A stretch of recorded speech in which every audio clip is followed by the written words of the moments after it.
We have thus then arrived at a place where we can now deliver a new tool, a new idea for you to utilize, for you to incorporate, for you to assimilate, for you to integrate within your collective consciousness and your individual consciousness, to apply into your physical reality experience for the purpose of acclimating more readily to the vibrations of acceleration and ascension that are now coming about in your collective energy as you approach the crossing of the threshold that you call 2012. Although, of course, this transformation has been going on for quite some time and will continue for quite some time after that date. This represents, as we say, the tipping of the scales, the crossing of the threshold from one idea to another, the leading edge of the wave of your collective consciousness, tipping the scales from the idea of negative energy to positive energy for the first time in many thousands of years upon your planet. Thus then, with the tipping of the scales to allow for slightly more positive energy collectively to exist on your planet after that date, you can use that energy to accelerate, as you say, to snowball the effect of positive energy, both collectively and individually, as you accelerate your shift from parallel reality to parallel reality. Designing, in a sense, within your relationship to higher mind, designing the reality that you prefer and shifting to the reality that already exists, that is more reflective and more representative of the reality, of the parallel earth reality that you say you prefer, that you say you wish to align to. And remembering that the idea is not just the notion of a wish. It is not just the notion of a visualization. It is also the notion of action, of behavior, of behaving like the person you wish to be in the reality you wish to experience, so that you can ground all these energies like a circuit into the experience of physical reality. For if you continue to the idea of contrary behavior to the visualization of the version of yourself in that reality, it will not anchor that vibration in your experience and you will not shift to that particular parallel reality. It is all about forming a cohesive whole in thought, word, and deed, so that the totality of your being is present and the totality of your being is expressing the actions, the attitudes, the behaviors that go hand in hand with the changes that you say you wish to make within yourselves, but which in a sense are not holistically expressed, if not on every level, every moment. So, as we thus then apply this new information today, please recall all that we have said, not just in this particular momentary event, but in all the tools and suggestions and permission slips that we have shared with you, applying them when and where necessary, every moment, opening up your imagination conduit to the higher mind and forming that relationship with the higher mind, so that in the balancing of the higher mind with the physical mind, you can truly function as a whole person on whatever version of earth you truly wish to experience. We have in this particular event shared with you the idea of the 11-11-11 gate, and have given you many suggestions for how to use the resonance of that particular energy, those parallel tracks, those parallel lines, that which is considered to be the symbol of reflection, and suggested some ideas for how to utilize permission slips involving mirrors and your own reflections in a variety of ways for you to utilize in whatever way your imagination sees fit. We have thus then also described and explained the structure of the 9 levels of consciousness, so that you can truly understand and incorporate the true relationship between all these levels, and also how it is that from the physical point of view and the conscious mind's point of view, thinking that it is on top, it has created also the shadow reality below it that allows it to think that the feelings and belief systems it seeks to tap into are somehow below, but are truly, now you understand, to be above. And thus then knowing that whenever you seek to connect to the idea of your belief systems to change and shift your reality in the way that you prefer, it is about expanding your energy upward to make the connection rather than going downward into the ideas you have labeled the sub and unconscious minds, which in reality are above vibrationally the conscious mind of thought, which together forms the idea of behavior with the emotions and the beliefs.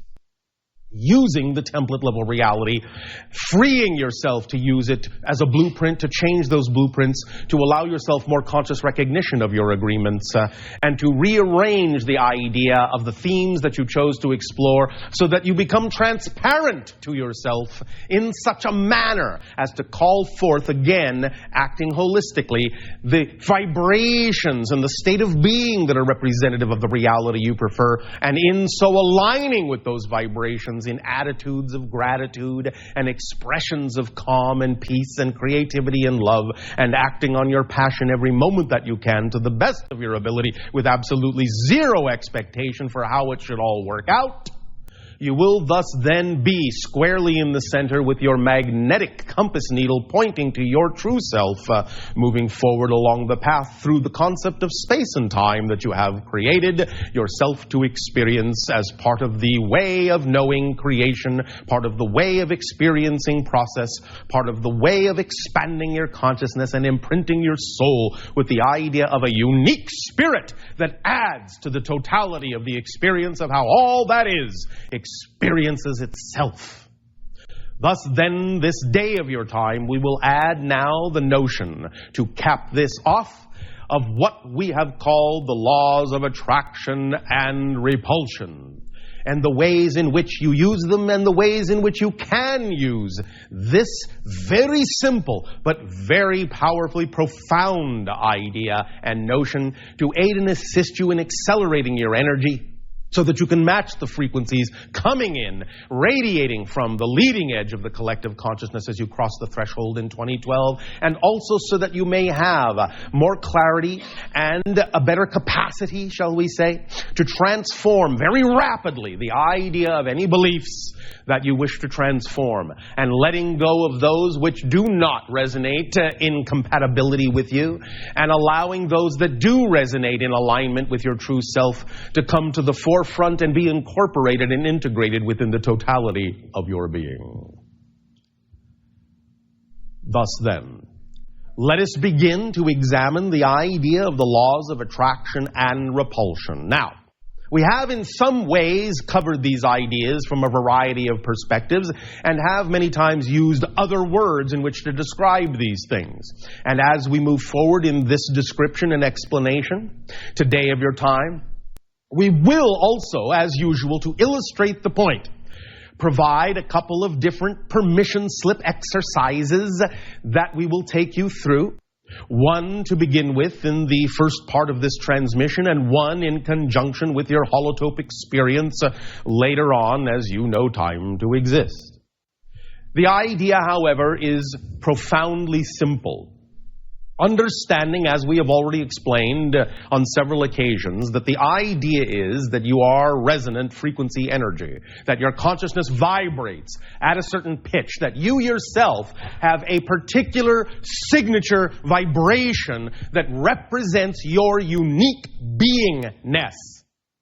And this particular resonant vibration, your core vibration, your true vibration, the vibration that represents you as a unique creation, a unique facet of the multidimensional crystal of creation, a unique expression of all that is in a sense a constant vibrational frequency. No matter what you may layer on top of it in terms of your personality structure, in terms of how your beliefs may shift and your feelings may be expressed and your thoughts may play out and your behavior may unfold, always, always, always at your core, there is this signature vibration that goes all the way up the ladder that represents the unique expression, the unique extension of creation that you were created to be. And that is a constant, and it is always with you and is always representative of you. And that is why, as you do continue on your journey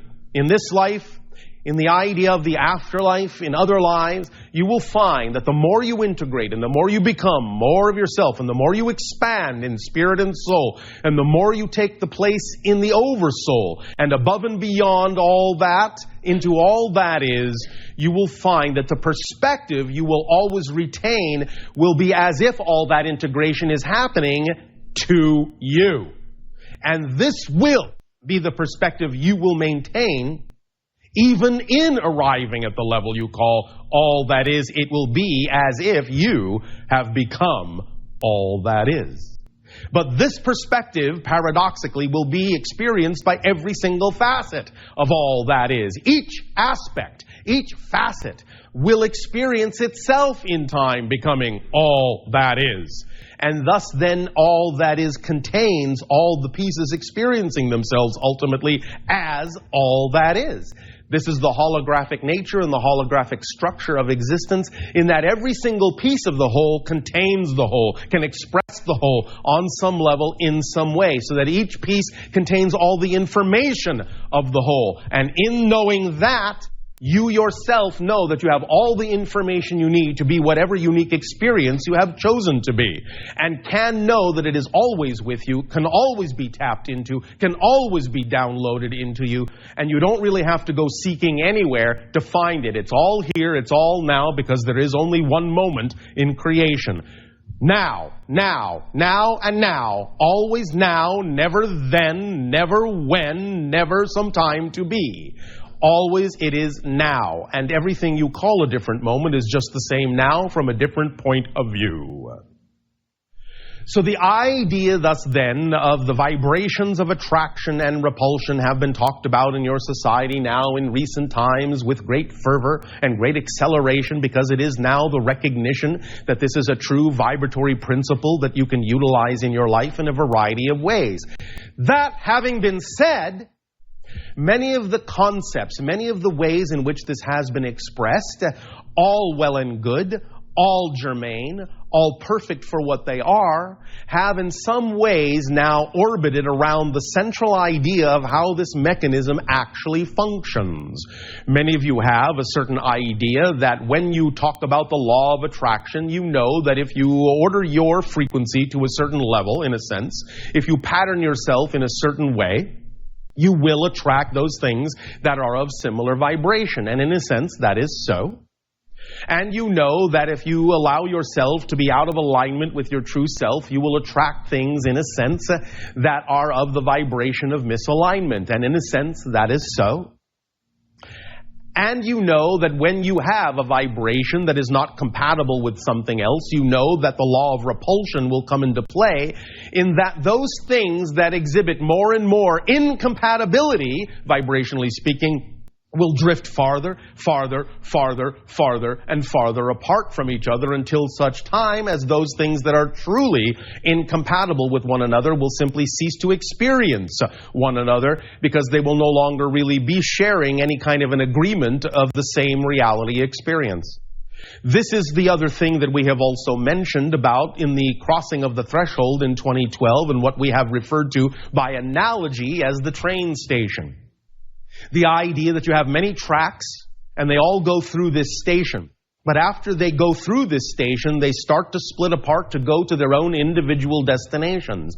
And at first, the tracks are still relatively close together after they leave the station.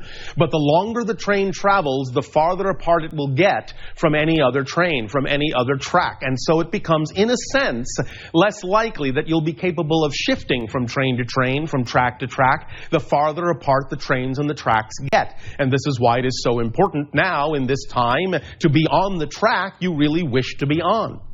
There will be a short amount of time in which you will still be capable of perceiving the other trains, the other tracks, but it will also in time be more and more difficult and less probable that you'll be capable of shifting from one track to another. So it is a good idea to make sure that you've bought a ticket on the appropriate train now that it's leaving the station, while you still have the opportunity to experience what it is you say you prefer to experience. Thus then, this is an analogy of the law of repulsion, in that all these incompatible vibrations will begin to segregate out and push away from everything that is not, in that sense, compatible with it. This, in this idea, shows you that repulsion is just as strong an idea, just as strong a force, if you will, as the idea of attraction. And in that sense, without repulsion, attraction will not find the places in which those things that you are attracting can reside. For you must make room for those things that are you by letting go of those things that are not. Now, herein lies the real profound understanding and the core of this idea of the law of attraction and repulsion. Many of you, because again of the way you've been taught to sort of express yourself, to think, to frame things, to label things, to define things in your physical reality, have this kind of a picture in your head that when you vibrate in a certain way, you are attracting something from somewhere else to here. And that when you, in a sense, release something else, you are releasing it, so to speak, from here to somewhere else. Well, of course, many of you now understand that everything exists right here and now. It's not really coming from anywhere else or going to anywhere else. It is, in a sense, simply being rearranged as a ratio of energy, as a balance of energy, as an equation of energy within the consciousness that you are. But you can still use the analogy of the vibration of attraction and repulsion as you have been doing. And at the same time, we would now like to introduce another way of looking at this, another way of imagining this, another way of picturing this so that you can understand how to let go of any concept of effort or struggle with this idea of attempting to attract and attempting to let go, so that it will help accelerate whatever process you do deem is necessary for you when you plant into this equation this particular variable we are about to introduce. Because you see, this is all about the nature of existence. And you are part of the nature of existence. And in that context, as a part of the nature of existence, there really is no separation between you and existence itself. So the vibrations that we are talking about here of attraction and repulsion, you are really immersed in this energy. It is, in a sense, not separate from you. And because that is so, you can use these principles with the following understanding. I'll just put it to you this way. You are not doing all the work. And you don't have to do all the work. In the following way. The things, the ideas, the beliefs, the concepts, the experiences, the opportunities, whatever you wish to call them, that are vibrating in alignment with your true core self, are already doing their utmost to be attracted to you. The ideas, the synchronicities, the beliefs, the vibrations, the opportunities, the situations, the circumstances that are not aligned with that core, radiant, signature frequency that is your true self are doing their utmost to get away from you. The only reason the things that are attempting to get to you don't get to you is that you're keeping them away. The only reason the things that are attempting to get away from you don't get away from you is you are holding on to them and not letting them go. The energy of the law of attraction is not just you attracting things to you. It's the attraction itself being attracted to you, coming to you, desiring to be part of you because it recognizes the vibration that is your core signature frequency and can, by law, do nothing but be attracted to you. The things that are not you cannot do anything but, by law, attempt to remove themselves from the vibration they are not. This is the law. This is the variation of the third law. What you put out is what you get back. But this is the polarity understanding of that third law.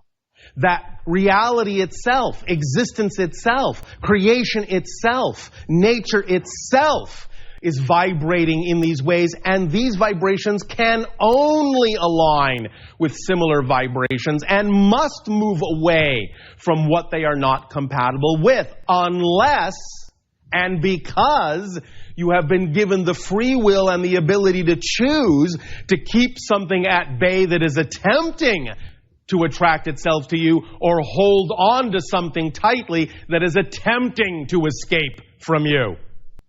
And so everything we have shared with you about getting in touch with your beliefs, refining your understanding of who and what you are, and defining yourself more clearly has been all about the purpose and the focus of understanding how to let go of things that are already attempting to go away, and how to let things in that are already attempting to find you and connect with you.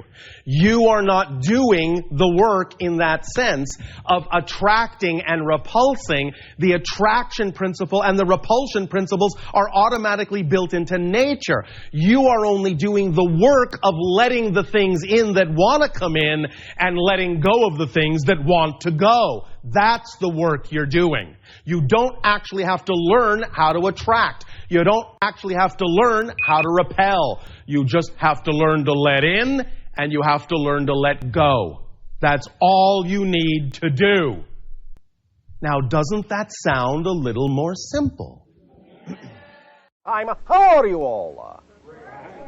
Once again, we take this opportunity to thank each and every one of you, first of all, for allowing this transmission to occur in this manner and through this particular window on this day of your time. Each and every time you allow such a transmission to be conducted, a link is formed, a bridge is built between our respective realities, and we get to experience, through our interactions with each and every one of you, more and more perspectives, more and more facets, more and more aspects of the infinite, and more points of view of creation. And this expands our understanding of all that creation can be. And so we thank you for this gift of sharing. We would like to begin this transmission with the following idea. We would like to remind each and every one of you, individually and collectively, all together, about an idea that we will call learning the difference between falling into the illusion of power, the difference between that and learning to use the power of the illusion. Many individuals on your planet for quite some time have fallen under the illusion of power, thinking that power exists in the outside world and must be, in a sense, harvested, must be attained, achieved, that things, circumstances, situations, even people, must be somehow manipulated, controlled, brought into the position that you desire them to be brought into in order to achieve a certain thing. Many individuals have fallen under this illusion of power, and of course the result has been a great deal of strife, separation, segregation, pain, suffering, and so forth. But now, many individuals are beginning to awaken from the illusion of power and are beginning to be able to actually use the power of the illusion. They are beginning to understand that physical reality doesn't really exist outside you, that you are physical reality, it exists within you, that the power of the illusion is in learning that it is, in a sense, an illusion, learning that that's what reality is, and in learning that it is manufactured, in a sense, within you, learning the means by which this is done, learning the means by which you can change it internally by changing yourself, and understanding that as you change yourself, so you change the entire world. For each and every change is a total change, not just a small change, but a total change. And when you know that physical reality is a mirror, a reflection of your strongest beliefs, your strongest thoughts, what you believe is possible, most likely to occur, then you can use the outer mirror illusion reflection as a guideline, a marker, a reminder of what kind of thoughts you are having, what kind of definitions you are believing, what kind of concepts you are buying into. And you can use it as a feedback system to show you whether or not you prefer to maintain those beliefs and those definitions. And if not, then to learn to change them and to see the outer reality, reflection, change along with the change within you. But as I've said before, and this is one of those, what you call in your language, catch-22s, is the idea that it must be an unconditional change, must be an unconditional internal change, which is another way of saying that if you make a condition of changing, in other words, you say, I will change if I get then the response I want to get, then you are making it conditional, and you are still putting the power outside yourself. You are still projecting outside yourself and saying that the power of change comes with the outside, comes with the change in the outside, rather than simply determining that the change has happened within you, and that you are who you want to be for its own sake, regardless of what goes on around you. In other words, that's the secret of true change, is that you will change and will behave differently than you did before, even if the outside reflection is still the same. When you can be that, when you can behave differently than you did before, even when the outside hasn't changed, then you have really changed. And when you then have really changed, the outside has no choice as a reflection, like in a mirror, but to change to mirror you. But if you do it to get the change, you short-circuit it, and it will not happen, because you make it conditional. That's the power of the paradox in this situation. And the power of the paradox between the difference of the illusion of power and using the power of the illusion. Now, when we say illusion, again, understand, in your semantics, in your language, that's what reality is. It doesn't mean that there is no reality, except that there is no reality except what you define it to be. But that's what reality is. We are not saying it doesn't exist, but we are saying simply that reality is only the definitions you bring to the forefront of your belief system structure. And that forms the reflection, the illusion, if you wish, that you see, that you perceive all around you. Now again, remember, this is not just a philosophy, this is physics. You are energy. Energy is information. You are patterns of information. You are a perspective. You are a point of view, of consciousness, of awareness, of existence itself. That's what each and every one of you are, a point of view. And as you design and define your point of view of who and what you believe yourself to be, or who and what you believe yourself capable of being, that's what you get reflected. It may not always be a one-to-one reflection. Literally, it may be quite symbolic, because the reality mirror, the illusion, is, in that sense, capable of reflecting back to you in many symbolic ways that are representative of many states and levels of your consciousness, your emotional self, your spiritual self, your mental self, your bodily self. There are many different ways that your mirror has of reflecting back to you those symbols that are representative of the beliefs you hold most true. And so it is up to you to be imaginative, to be able to learn to interpret your own reality around you. The things that you see, the people that you meet, all have significance. There are no accidents in that sense. It is a type of orchestration, a choreography, and it is up to you to let it in your heart, your mind, your spirit, your body, to let it in, to be open to what your reality has to say to you, to what your reflection is showing you about yourself, so that you can learn to truly master the power of the illusion instead of being the slave to the illusion of power that many of you in your society have succumbed to for thousands of your years. This is what this transformation is all about. That's going on in consciousness on your world. The awakening, the opening up of yourself to more of yourself. The realization of who and what you really are, what you were really created to be, and thus the total surrender, that is to say, total acceptance of yourself, so that reality can show you who you actually are, rather than playing the illusion game of who you think you're supposed to be, which only has you running around in circles and tiring you out. And you have been so very tired for so very long as a society.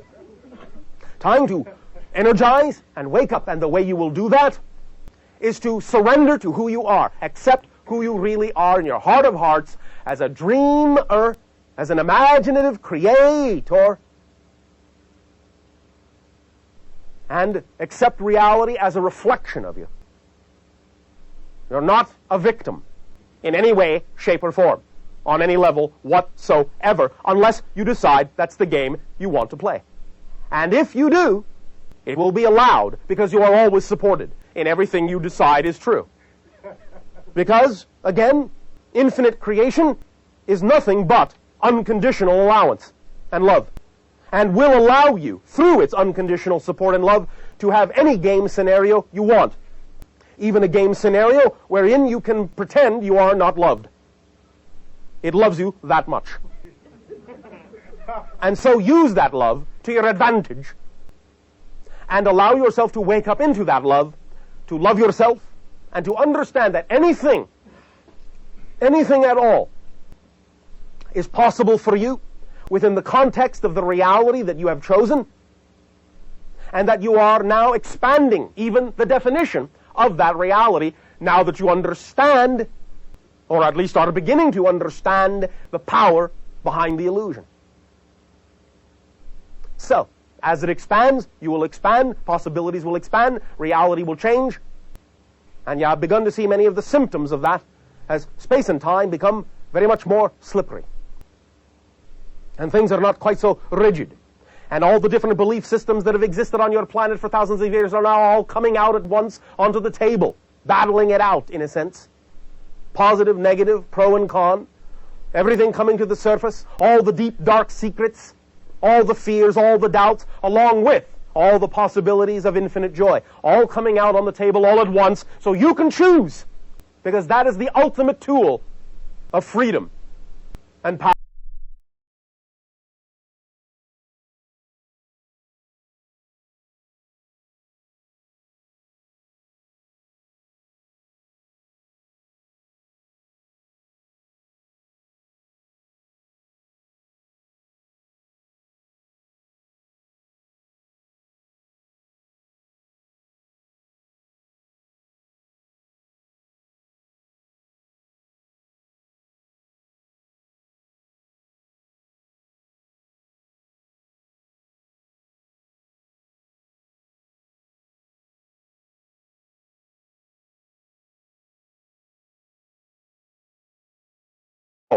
The ability to know you can choose.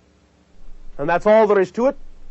And it begins from the realization that that's all you've ever done, is choose. What you get is what you chose, consciously or unconsciously. To believe was the most likely kind of thing you were capable of getting. Now that you can begin to see yourself as a true aspect of the infinite, you will know that infinity is open to you. And it is up to you to determine just exactly how much of that infinity and how much ecstasy you can handle at any given moment. You determine the rate. You are the valve, completely and utterly, that determines the rate of flow of that ecstasy, because it's only your energy that you're going to be feeling. And it's up to you to determine exactly how you want to feel your own vibration, in what context and in what form. Whether you want to feel your own energy as joy, or whether you want to feel your own energy as fear, it's up to you. But both can be instructional and both can be educational, if you use them that way.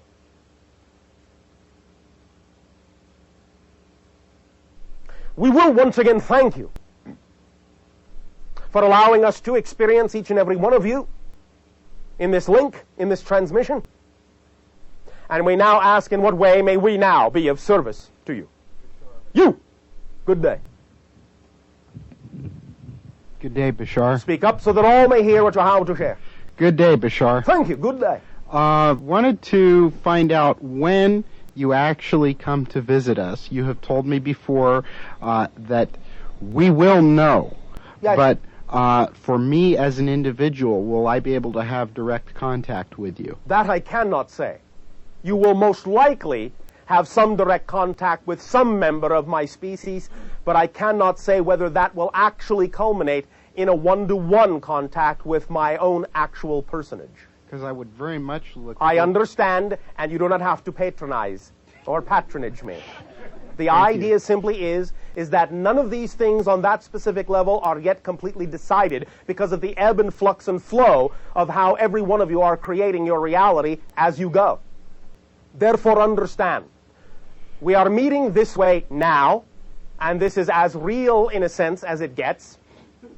But the idea of what you call face-to-face bodily interaction is possible as a probability for any given member of my species, but it will have to remain as a quantum probability until such time as it actually comes to happen. And then you simply find out who it is you happen to be face-to-face with.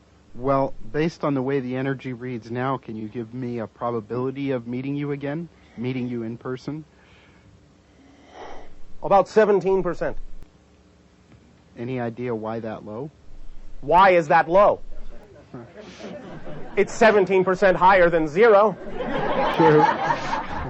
Which it will probably be if you ask another question like that. You get the point? Yes. Thank you. Thank you. And if you could just kind of fill us in terms of what your plans are between now and then. I have no plans ever. In terms of what your activity is going to be. I have in your ship no way of knowing what my activity is going to be. Okay, or what it's likely to be. I have no way of telling you that.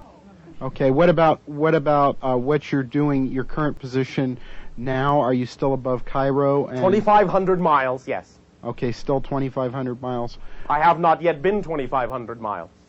Is that the lowest you've been? Yes. Oh, okay. So things are, the energy down here is pretty good then. All right, we'll say it's pretty good. Well, is it? But it's still 2,500 miles short of contact. Okay. And Thursday night, I was out at Area 51, and I was wondering, we saw... no comment, thank you. The You!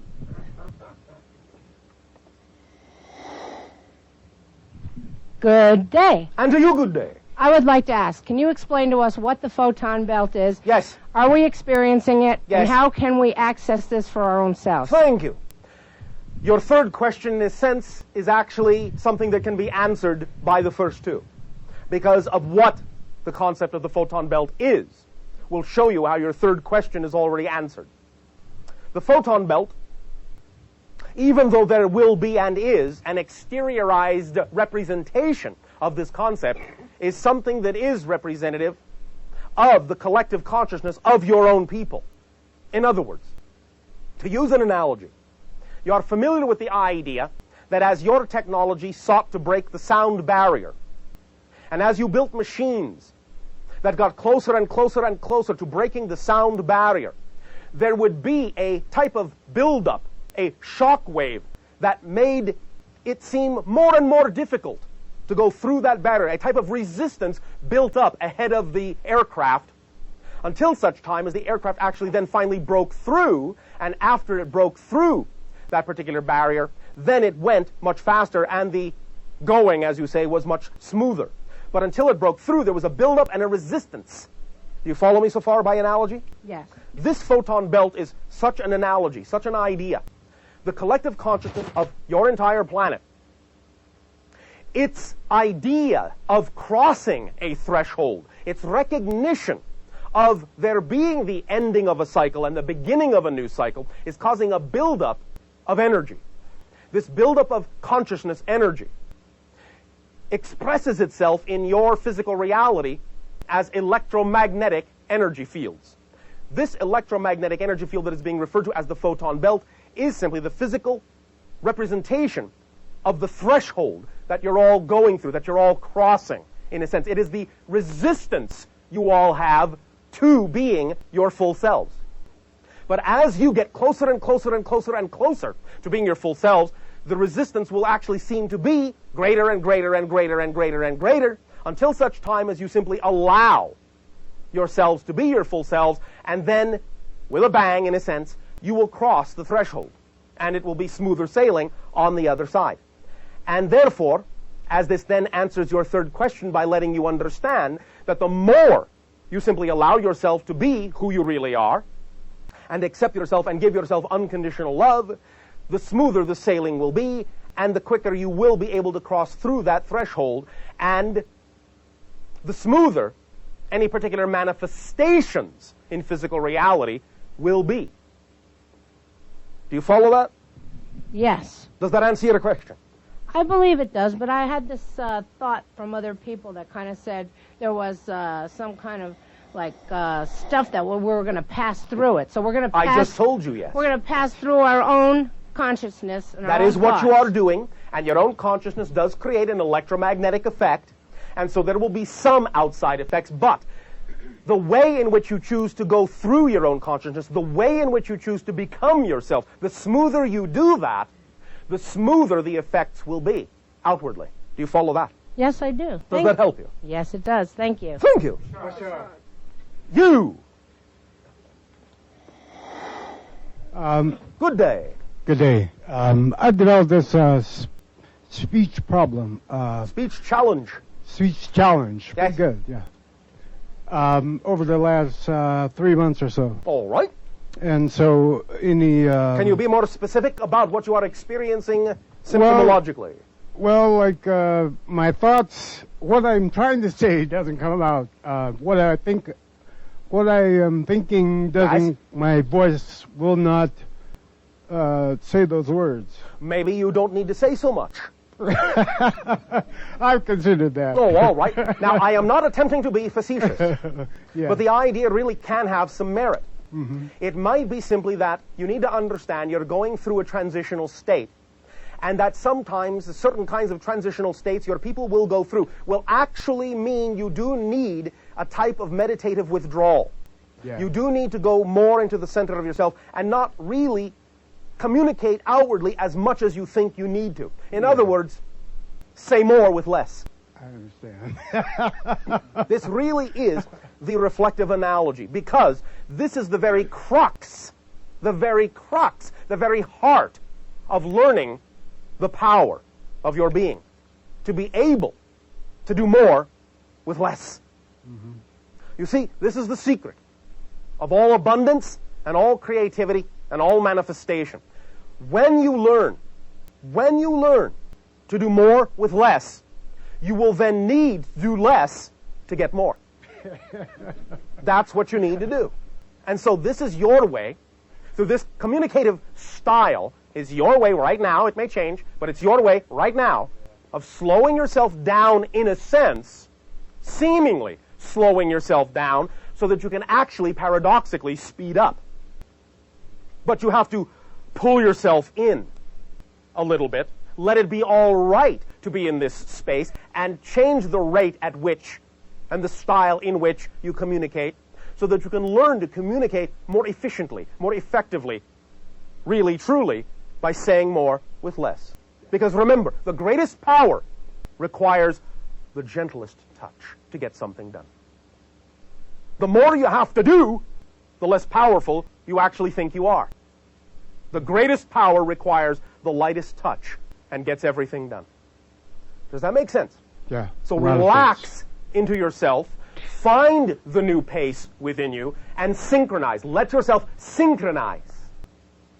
You will. Now, simultaneously, and this goes for all of you, remember, you must begin treating yourselves very well You must begin treating yourselves very well. You must allow yourselves to be healthy, behave in a healthy manner, make sure you have enough purified water, air, movement, no stress, no toxins. You follow? Mm-hmm. All these things are important now, more important than ever, because you are refining your vibrations, refining your energy, and you don't want to necessarily spend energy fighting against yourself. Good day, Bashar. Speak up so that all may hear what you have to share.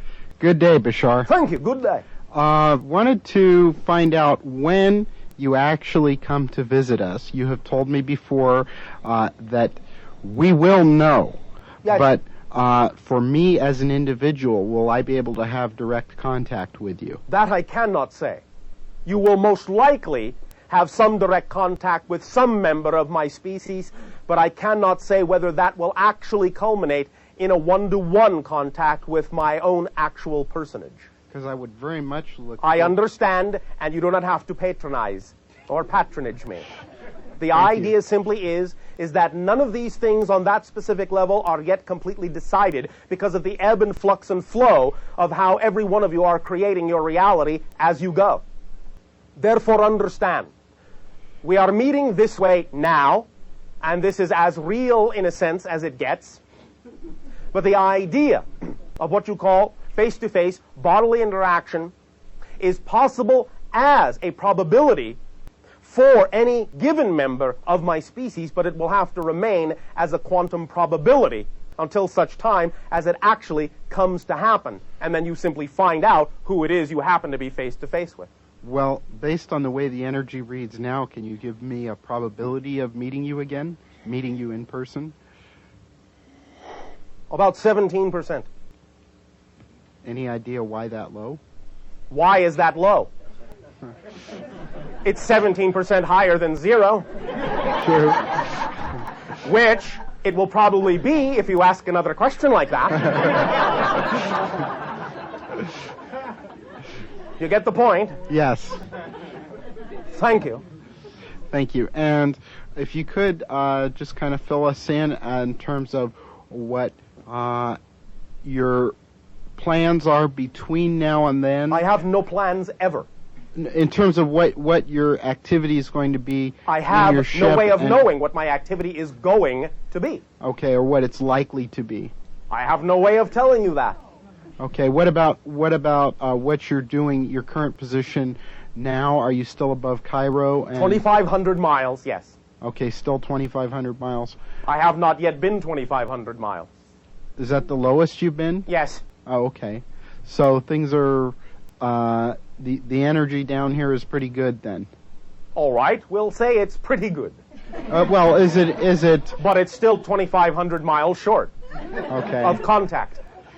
Okay. And Thursday night, I was out at Area 51, and I was wondering, we saw... no comment, thank you. The You!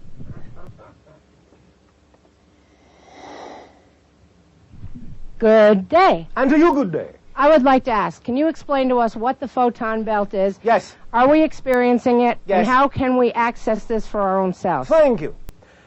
Your third question, in a sense, is actually something that can be answered by the first two. Because of what the concept of the photon belt is, will show you how your third question is already answered. The photon belt, even though there will be and is an exteriorized representation of this concept, is something that is representative of the collective consciousness of your own people.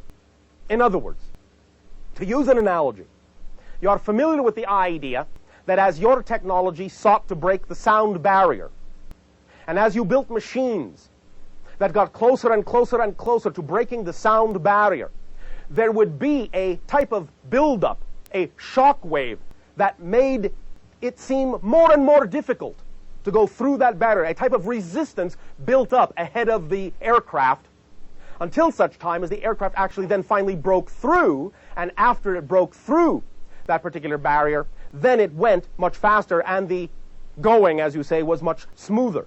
But until it broke through, there was a buildup and a resistance Do you follow me so far by analogy? Yes. This photon belt is such an analogy, such an idea. The collective consciousness of your entire planet. Its idea of crossing a threshold, its recognition of there being the ending of a cycle and the beginning of a new cycle is causing a buildup of energy. This buildup of consciousness energy expresses itself in your physical reality as electromagnetic energy fields. This electromagnetic energy field that is being referred to as the photon belt is simply the physical representation of the threshold that you're all going through, that you're all crossing, in a sense. It is the resistance you all have to being your full selves. But as you get closer and closer and closer and closer to being your full selves, the resistance will actually seem to be greater and greater and greater and greater and greater until such time as you simply allow yourselves to be your full selves, and then, with a bang, in a sense, you will cross the threshold, and it will be smoother sailing on the other side. And therefore, as this then answers your third question by letting you understand that the more you simply allow yourself to be who you really are, and accept yourself and give yourself unconditional love, the smoother the sailing will be, and the quicker you will be able to cross through that threshold, and the smoother any particular manifestations in physical reality will be. Do you follow that? Yes. Does that answer your question? I believe it does, but I had this thought from other people that kind of said there was some kind of stuff that we were going to pass through it. So we're going to pass... I just told you, yes. We're going to pass through our own consciousness and that is what you are doing, and your own consciousness does create an electromagnetic effect, and so there will be some outside effects, but the way in which you choose to go through your own consciousness, the way in which you choose to become yourself, the smoother you do that, the smoother the effects will be outwardly. Do you follow that? Yes, I do. Does that help you? Yes, it does. Thank you. Thank you. Bashar. You. Good day. Good day. I developed this speech problem. Speech challenge. Speech challenge. Yes. Good, yeah. Over the last 3 months or so. All right. And so in the... Can you be more specific about what you are experiencing symptomologically? Well, my thoughts, what I'm trying to say doesn't come out. What I am thinking doesn't, my voice will not say those words. Maybe you don't need to say so much. I've considered that. Oh, all right. Now, I am not attempting to be facetious, Yeah. but the idea really can have some merit. Mm-hmm. It might be simply that you need to understand you're going through a transitional state, and that sometimes certain kinds of transitional states your people will go through will actually mean you do need a type of meditative withdrawal. Yeah. You do need to go more into the center of yourself and not really communicate outwardly as much as you think you need to. In other words, say more with less. I understand. This really is the reflective analogy, because this is the very crux, the very heart of learning the power of your being, to be able to do more with less. Mm-hmm. You see, this is the secret of all abundance and all creativity and all manifestation. When you learn to do more with less, you will then need to do less to get more. That's what you need to do. And so this is your way, through this communicative style, is your way right now. It may change, but it's your way right now of slowing yourself down in a sense, seemingly slowing yourself down, so that you can actually paradoxically speed up. But you have to pull yourself in a little bit, let it be all right to be in this space, and change the rate at which and the style in which you communicate, so that you can learn to communicate more efficiently, more effectively, really, truly, by saying more with less. Because remember, the greatest power requires the gentlest touch to get something done. The more you have to do, the less powerful you actually think you are. The greatest power requires the lightest touch and gets everything done. Does that make sense? Yeah. So relax into yourself find the new pace within you and synchronize. Let yourself synchronize. You will. Now, simultaneously, and this goes for all of you, remember, you must begin treating yourselves very well. You must begin treating yourselves very well. You must allow yourselves to be healthy, behave in a healthy manner, make sure you have enough purified water, air, movement, no stress, no toxins. You follow? All these things are important now, more important than ever, because you are refining your vibrations, refining your energy, and you don't want to necessarily spend energy fighting against yourself. So, for many of you, and I don't mean to plant this in your mind, it can be very simple, but for many of you it's going to be tough enough without heaping upon yourself all those additional things. So, be kind to yourself. Be nice to yourself. Lighten up on yourself in a variety of ways. Let yourself fall into your appropriate pace and trust that whatever is going on right now, and this can apply to many situations, whatever is going on right now needs to be what is going on right now. Paradoxically, again, when you allow what is to be what needs to be, what is can become what it needs to become. Did you follow that? Yeah. When you allow what is to be okay, that it's there, and not fight it, then what is there can become something else. And that something else will be, if you let it, more reflective of your true, bigger, more powerful self. If you let it.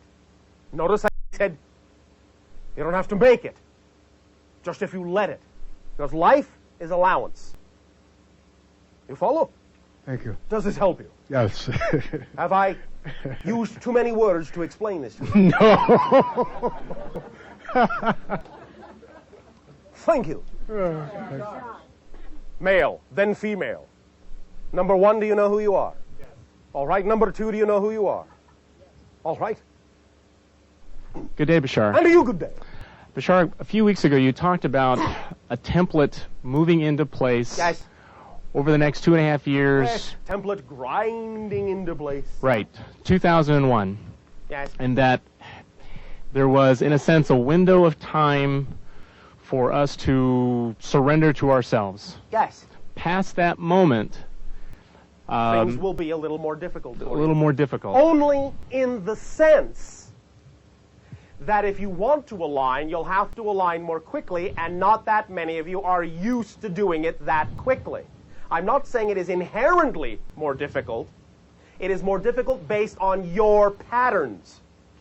In the sense that when there's not much time left to align, and you have to do it quickly, not many of you know how to do that with grace. You may have to find yourself flailing, kicking, and screaming. You will do it. If you have intended to do it, you will do it.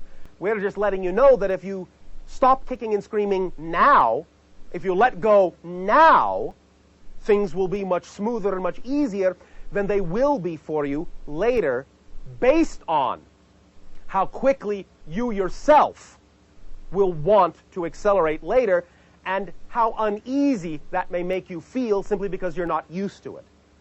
Did you follow that logic? I did, but I'm trying to get a sense of Yes. what changes after the year 2001 that's going to make it more You difficult. are reaching critical mass.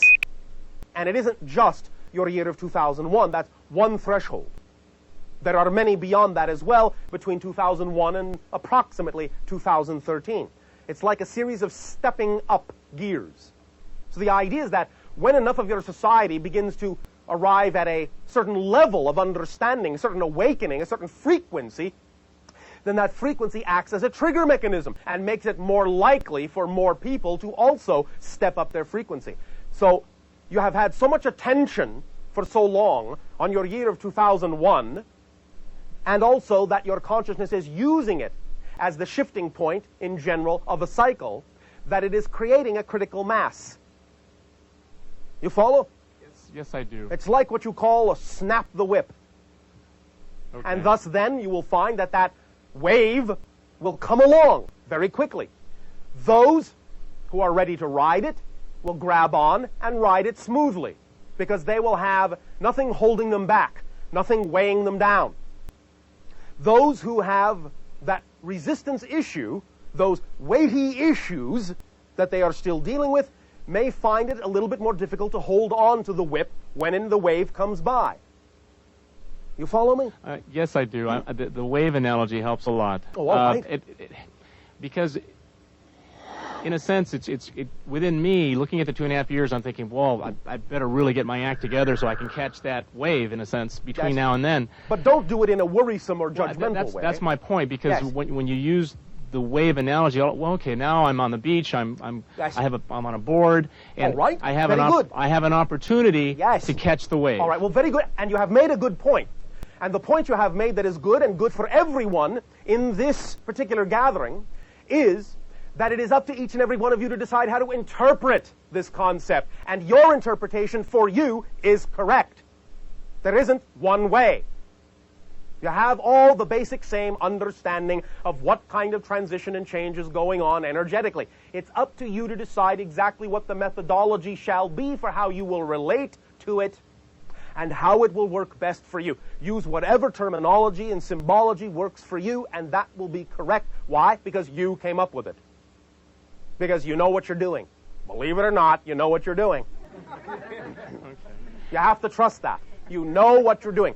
And if you mull it around in your imagination, and you could have done it without this conversation, I'm not chastising you, I'm just letting you know, you could have had this conversation in your own head and said, well, you know, you talked about this template grinding and this and that. Well, you know, if I thought about it like a wave, it would make more sense to me and I would understand it. Right. You could have had that conversation completely internally, and in fact, you actually have. Because I'm only a catalyst and a trigger. I'm not giving it to you. Right. You are just allowing yourself to give it to yourself in this particular format.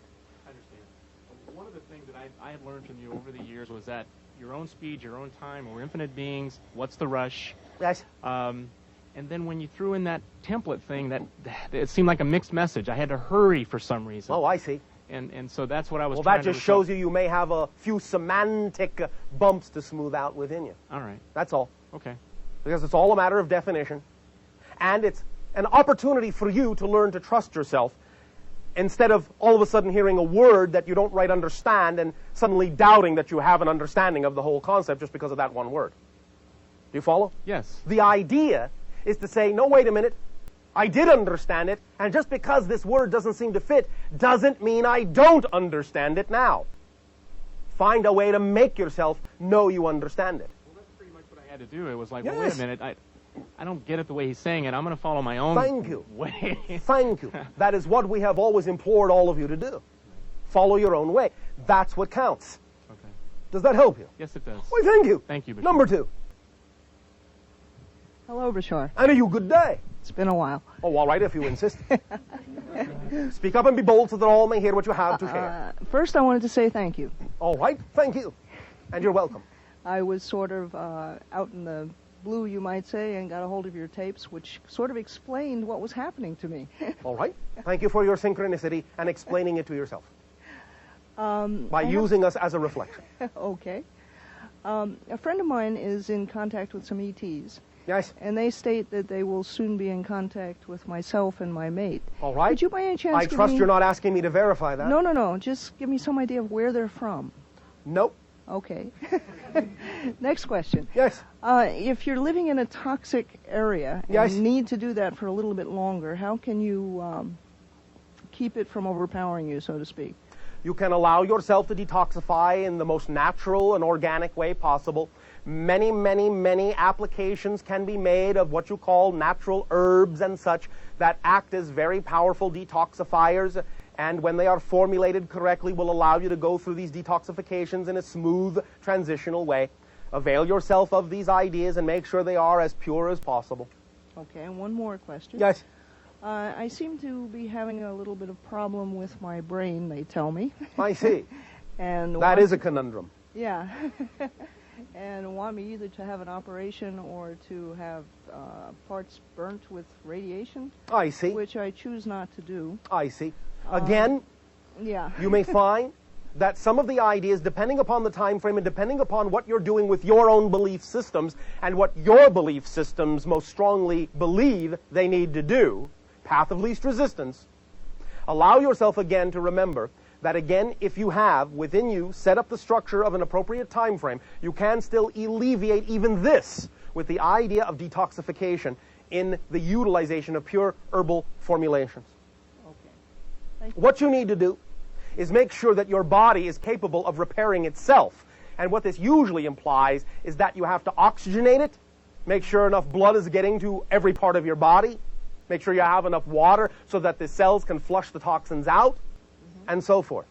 Okay. You follow? Well, actually, I have an oxygen tank in my living room, which I exercise Yes, but this may with. not be sufficient. Okay. The idea is that you have to detoxify the body, and there are herbal concoctions that can do this. If you will do your research, there are also some suggestions and recommendations that can be made by the channel, if you wish, after this transmission, if you wish to talk to him about it. Okay. All right? Yep. Does that help you? Yes, it does. Thank you.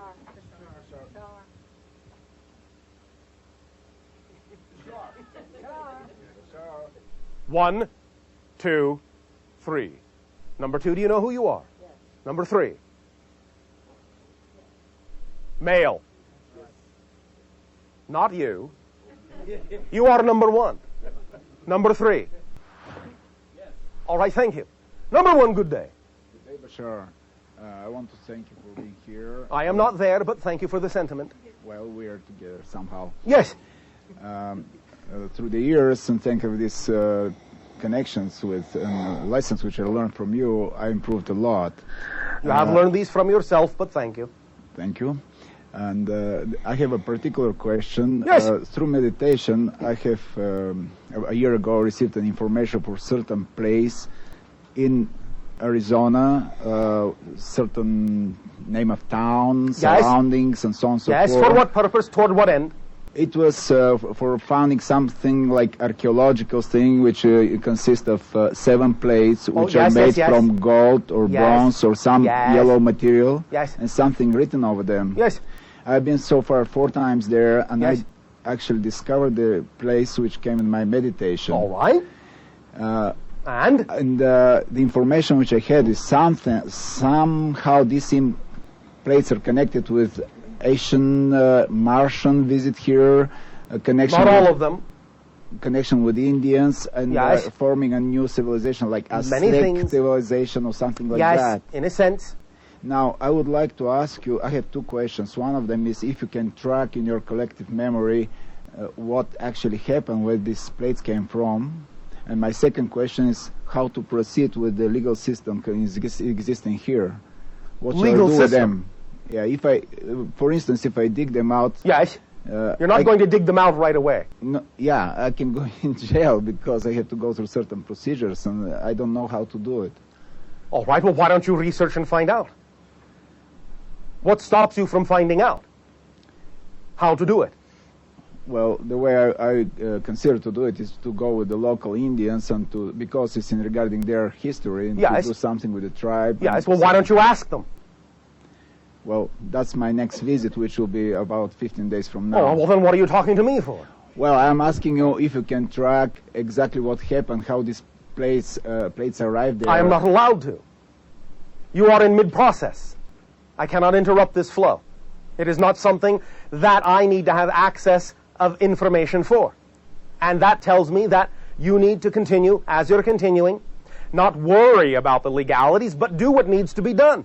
Stay within your integrity and simply follow through. Communication is the key. Frequency, state of being is the key, because one thing I can tell you about the 7 plates is this. Your vibration is going to have to match each and every one of them before you can find them, one at a time.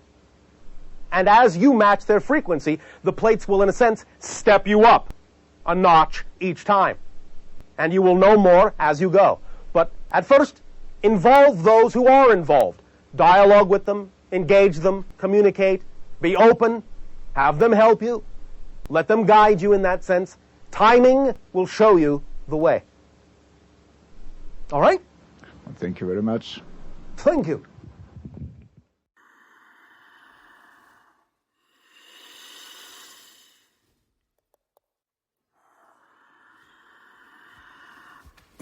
I'll say good day to you this day of your time. How are you all?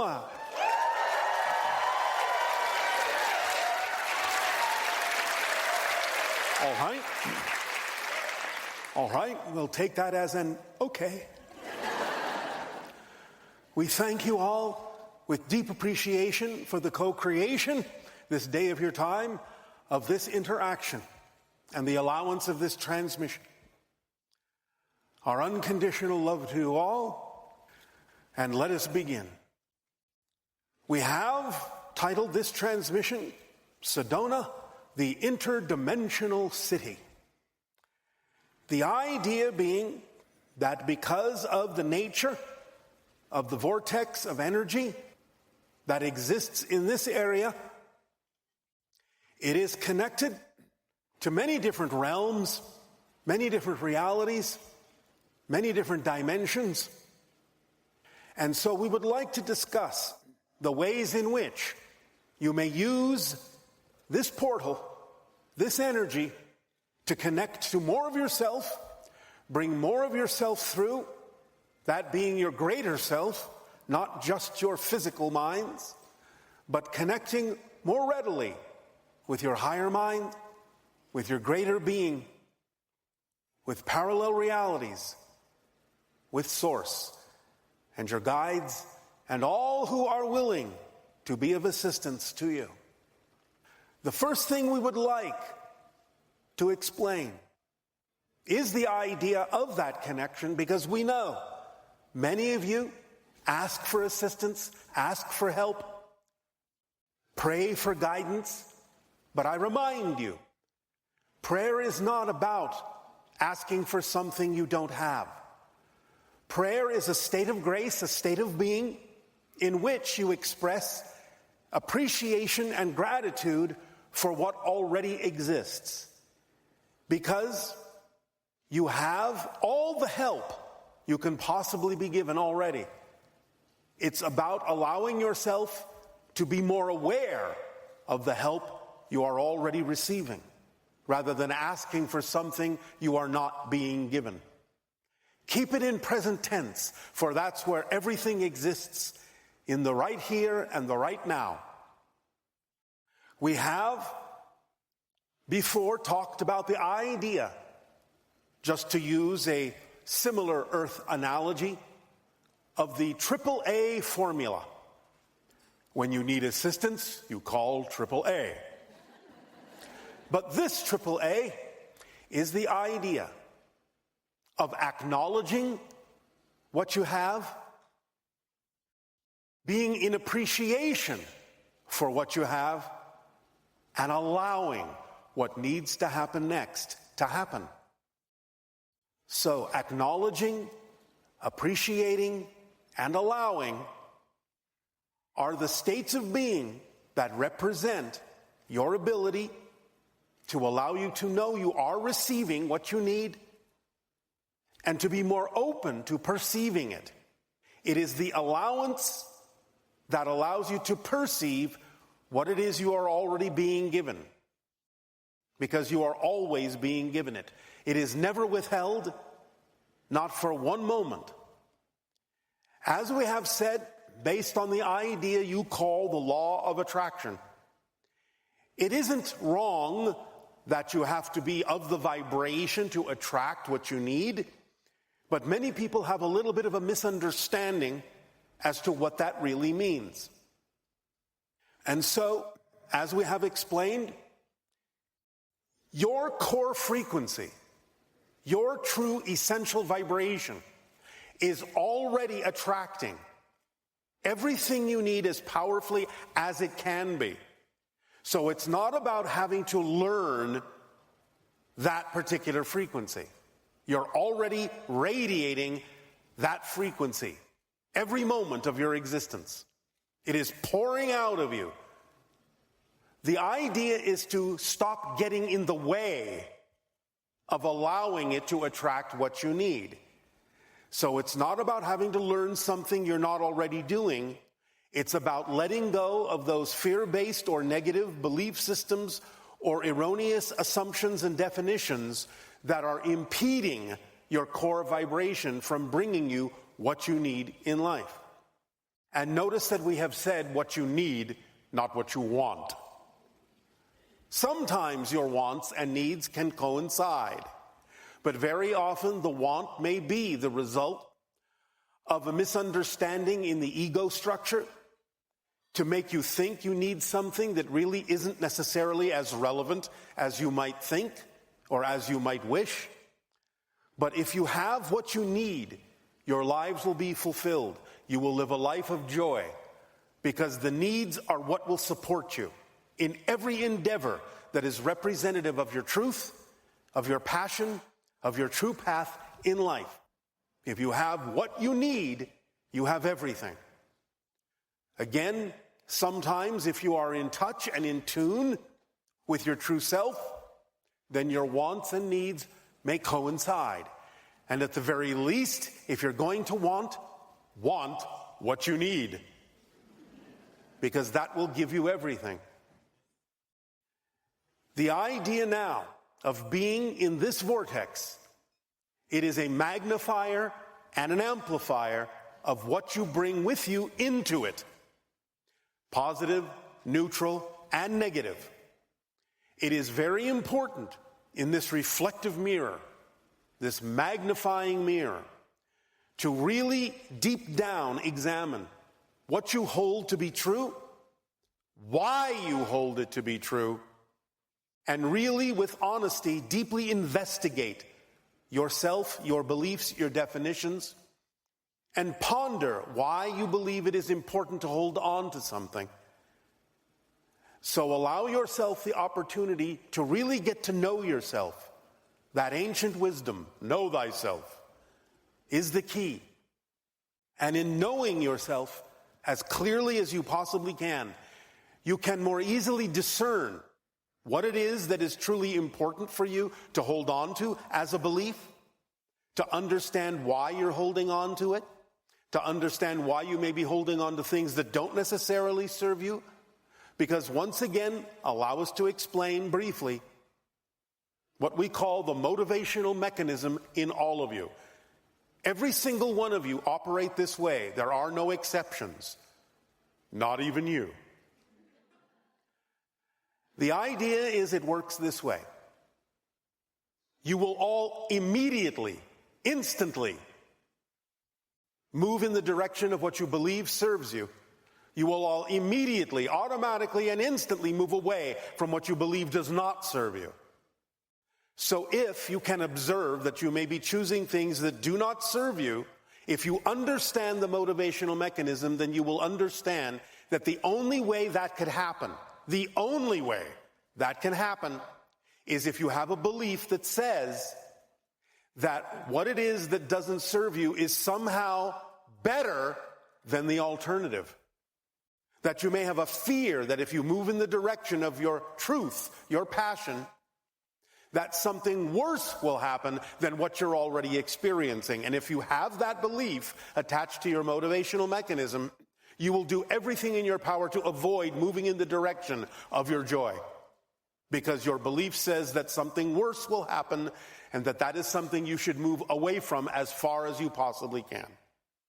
So you have to dig down deep in your self-investigation to understand why you would believe such a thing, why you would believe that your passion would contain anything that is so contradictory to the idea of experiencing your true self in a joyful way.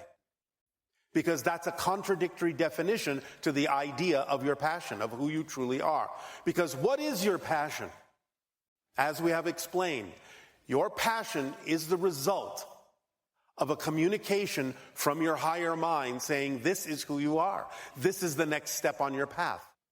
Your non-physical higher mind, that portion of your whole being that is in spirit, is sending you energy messages all the time. But they come in the form of energy because it is coming from a non-physical reality. Your physical body translates that energy message as the sensation you call passion, excitement, curiosity, attraction, and love. So when you translate the messages from your higher mind into the sensation and the experience of passion, then you know that that's what your higher mind is telling you. This opportunity, this situation contains this excitement, this passion, because this is who you are. This is the next step on your path. This is your truth.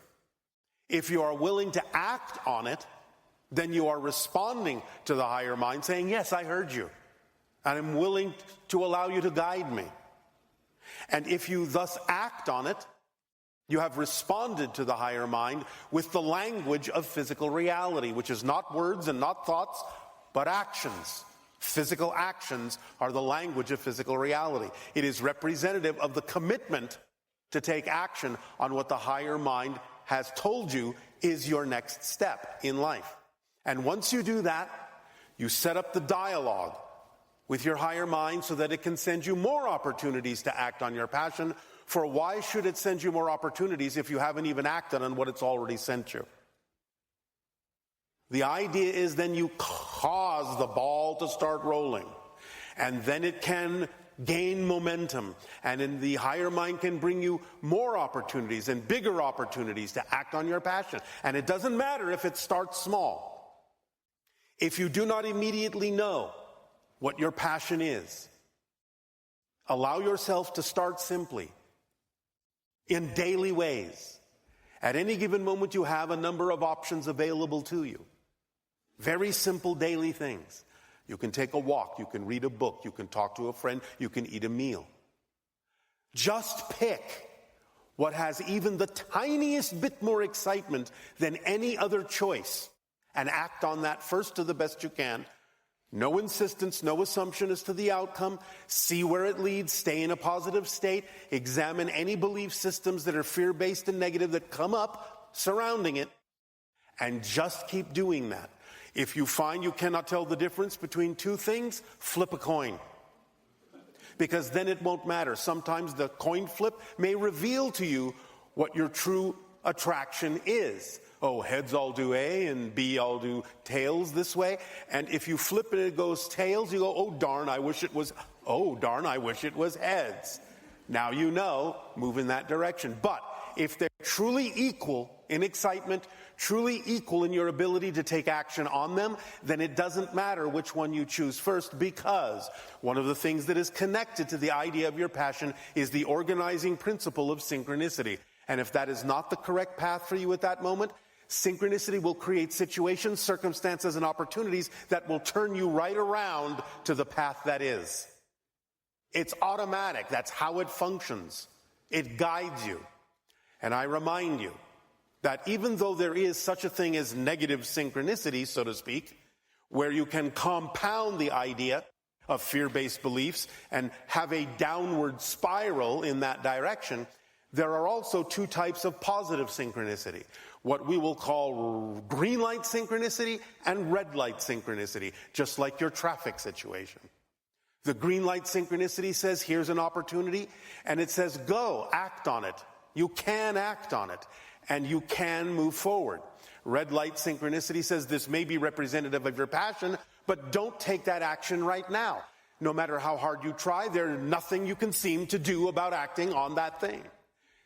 If it's not you that is preventing yourself from doing that, then it is simply red light synchronicity saying, not yet. You may need to go over here to gather information and experience that will bring you back around to the proper timing when you can act on this, but not right now. So if you've done everything you can to act on something and it just doesn't seem to be moving forward, then trust that as long as you are honest with yourself and you're not the one dampening that excitement, that red light synchronicity is telling you that this is not exactly the step you need to take at this moment. Go with what you can act on. Go with what green light synchronicity says. You can act on this, and it will actually lead you where you need to be, so that when you wind up there, these other things that are all interconnected, all representative of your passion and your excitement, can then possibly come to fruition. But I caution you this. Never assume that the form that your excitement comes in is the form that must come to fruition, because you don't know why it came to you in that form. It might play out, But sometimes, because of the nature of the belief systems that exist within your physical mind, sometimes synchronicity and excitement have to present themselves to you in a certain way, just because that's the way that will get you to actually take an action, get you excited enough to move so that you can wind up where you need to be, so that what really needs to happen can actually happen more easily. And that's why you don't have any insistence or assumption about why your excitement comes in the form that it does. So you don't have to assume that it's rigidly fixed, so that surprises can come and lead you exactly where you need to be led.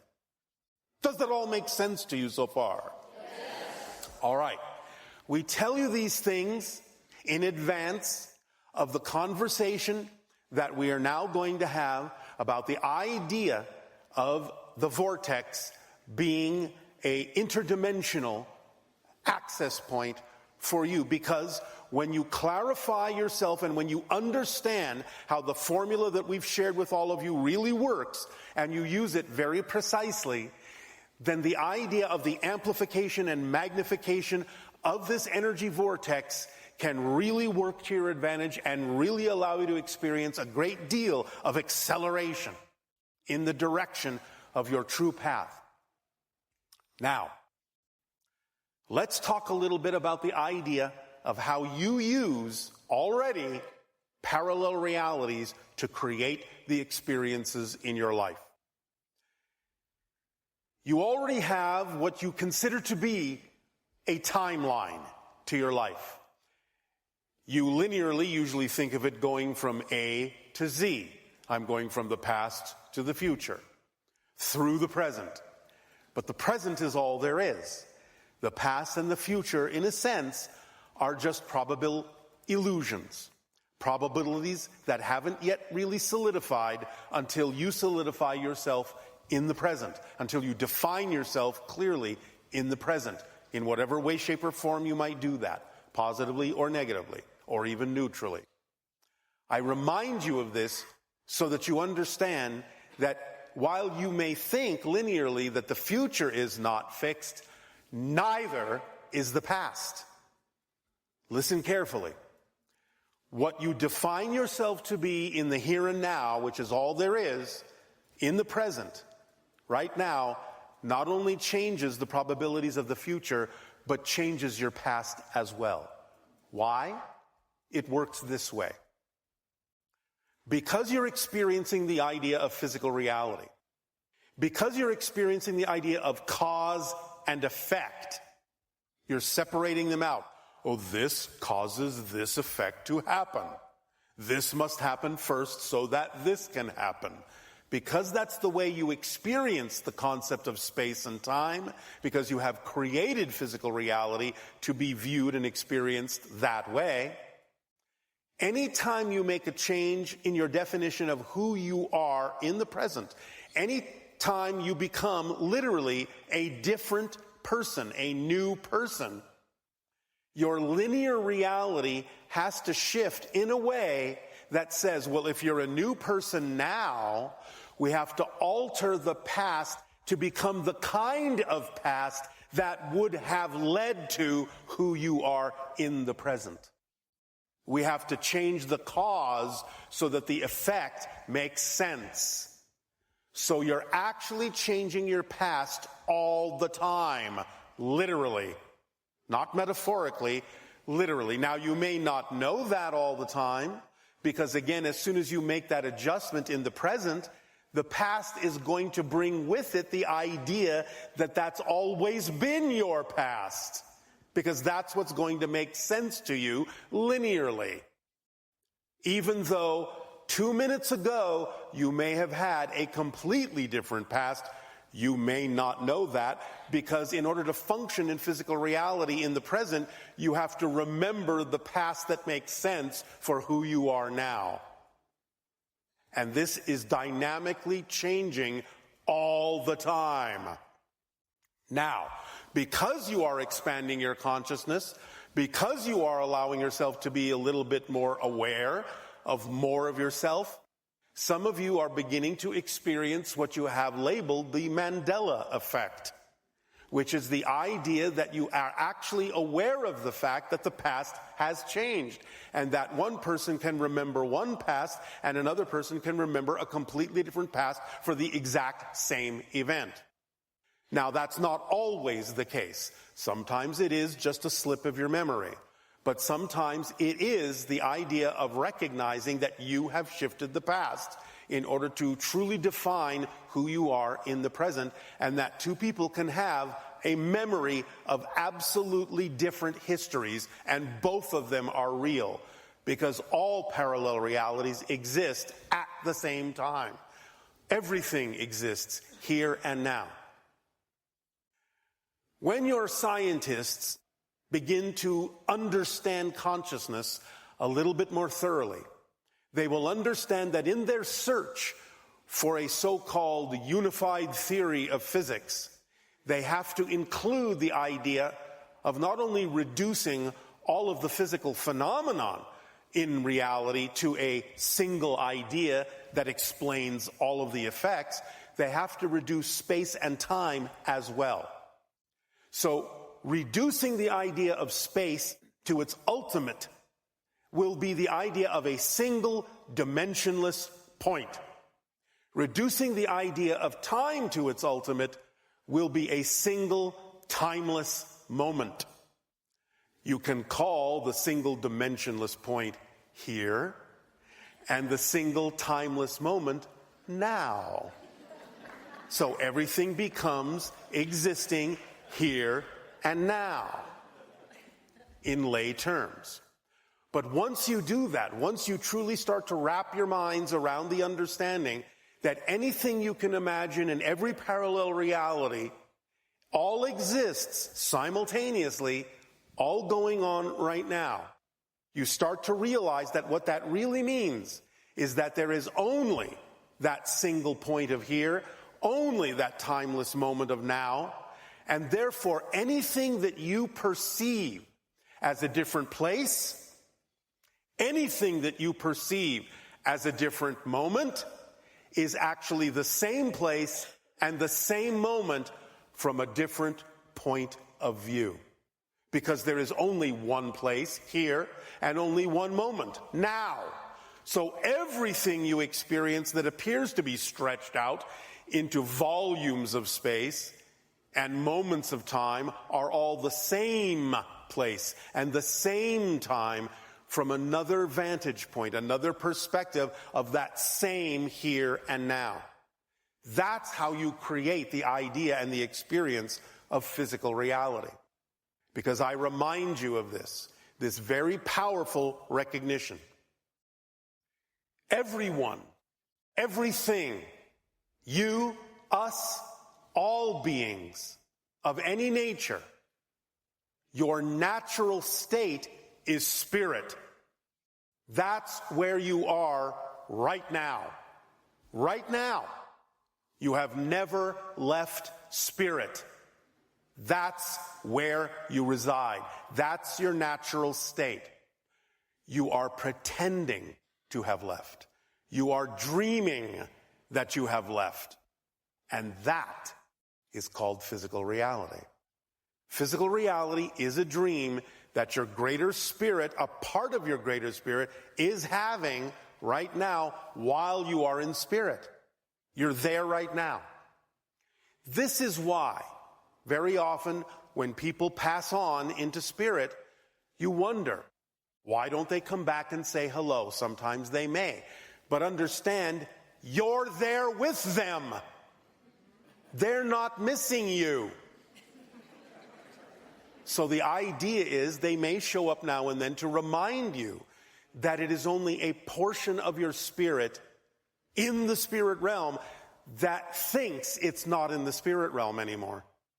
Because that's all physical reality is. It's a projection of your consciousness. It's an illusion for a specific purpose of experiencing yourself in a certain way so that you can forget that you're a spirit, forget what you know, so that you can learn new things and discover new perspectives of yourself so you can change and grow in a very specific way. That is how creation expands. The structure of existence never changes. It is what it is. But your experience of it, your relationship to it, your perspective of it constantly changes. That is how creation grows. So the idea is you are experiencing physical reality, and you are learning new perspectives, new discoveries of yourself from new points of view, allowing creation to expand in that way, in its relationship to itself, through all of you, through all of us, through all that is. And that experience is precious because it allows you to experience the process of change, the idea of growth, the idea of discovery, the idea of newness. And that is a precious gift. So, now, how are you actually doing that in physical reality? Well, as I said, you all assume you have a single timeline that goes from your past to your future. In fact, what you're doing is this. You are scanning all of the frames of reference of all the parallel realities that are relevant for the theme that you chose to explore in this life. And you are drawing down and plugging in and unplugging from and connecting to and disconnecting from all the frames and parallel realities that are relevant for this theme. You are constructing, literally, moment to moment, billions of times per second, constructing what appears to be a single timeline made up of frames, one after the other, in a certain order, from thousands of parallel reality connections. You are doing this all the time automatically. When you have an inspiration, oh, I just thought of this. It may be coming from a parallel reality person that you're plugging into that is having that experience. And therefore you can get the inspiration because their experience in that particular reality is relevant for the theme you chose to explore in this reality, in this timeline. You're constantly merging with timelines to build the timeline that is relevant to your theme as they are doing with you, drawing upon your experiences, your information to construct their timelines. All of this going on at the same time. That's how powerful you are. You are a multidimensional being. This idea of your physical self is but a fraction of a fragment of what you actually are, of what your greater self actually is. Your soul is multidimensional. The idea that you have created this experience you call physical reality is magical. Some civilizations that are non-physical, some collectives, interdimensional, non-physical beings, sometimes actually have a challenge even imagining how such a thing is possible that you do on a daily basis. They can't imagine limiting themselves in that way. This is why we often refer to you as the masters of limitation. Now, but here's the thing. In your process, you are going from being the masters of limitation to being the masters of limitation, so that you can master how you use the limitations you impose upon your consciousness in ways that will allow you to experience your growth in a fantastically magical way, so that you really start remembering that you're creating this physical reality experience by your collective and individual agreements, by the contracts you have with each other, to serve each other, to reflect to each other what it is you each need to know to become more aware of who you are through this process, to discover a new perspective of yourself and add that experience to your soul, to your greater being, to all that is, to source itself. Because you are all and we are all and everything is reflections and aspects of all that is, experiencing itself in all the ways that it can, in all the ways that it is. Nothing is by accident. It's all an orchestration. Synchronicity permeates everything you experience, whether you know it or not. This is all an orchestration. When you are walking down a street, all the people that you see walking down the street around you are not there by accident. It may be differing in degree of relevance as to what their presence means to you or what your presence means to them, but it's not an accident. You are there because you're serving to support the greater whole picture, to allow someone else or yourself to glean something from the experience of being there at that exact place, at that exact moment in time. The orchestration is amazing, precise, unerring. When you are stuck in one of your so-called traffic jams, it's not by accident that you're there. So take the time to look around. The people that are next to you in their automobiles are not there by accident. Again, it may not necessarily be that relevant for you at that moment, or maybe you are learning some lessons. Here's one example. Again, by being in that traffic jam and not moving forward very quickly, how do you know that 5 miles down the road, if you had been going at full speed, you wouldn't have gotten into an accident that killed you? You don't know. But what you do know is that there's a reason this is happening. And again, it may not necessarily have that much to do with you, but it has to do with you in your willingness to support someone in that grouping who does need to learn something from that experience. That's the willingness to serve that you all have on a higher level. Bring that willingness to serve down to earth, and you will be served as well. As you serve, you are served. It's just like what we have said by analogy. Each and every one of you is like a little puzzle piece. And when you all fit together, you create the big puzzle picture that supports all of the pieces within it as the pieces support the whole. If you are willing to be the puzzle piece the way you were intended to be shaped, the natural shape you are, and not trying to be a different shape that you are not, you will fit with all the other shapes willing to be themselves, and you will create a harmonious whole. Remember, unity and harmony are not the product of being homogeneous. Unity and harmony are the product of validating the differences that each of you beautifully are, so that all the differences fit together and create the whole picture.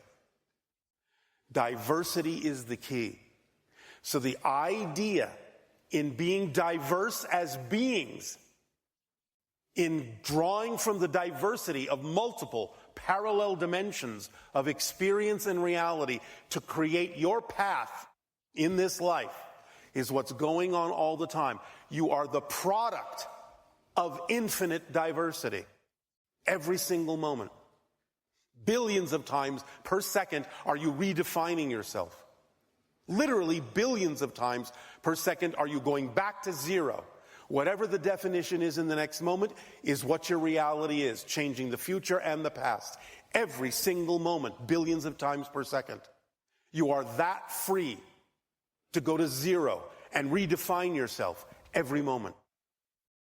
When you collectively gather and you have an agreement that you are in this powerful electromagnetic vortex that can act as an amplifier and a reflector and a magnifier for the energies that you bring into it, you have to understand, based on what we're telling you now, yes, in a sense, you can say, well, yes, Sedona is a vortex. You are the vortex. You are creating the energy. It is representative of your collective agreement about what you're truly capable of. What you're truly capable of creating with each other by serving each other and reflecting to each other what you truly need. There's that word again. What you truly need to be yourselves, to have a life of fulfillment and a life of joy. You deserve it. You're worth it. Do remember, all of you are worthy by the fact that you exist, because creation doesn't make mistakes. And if you exist, that means you're worthy of existence. It means creation needs you to exist for it to be all that it is.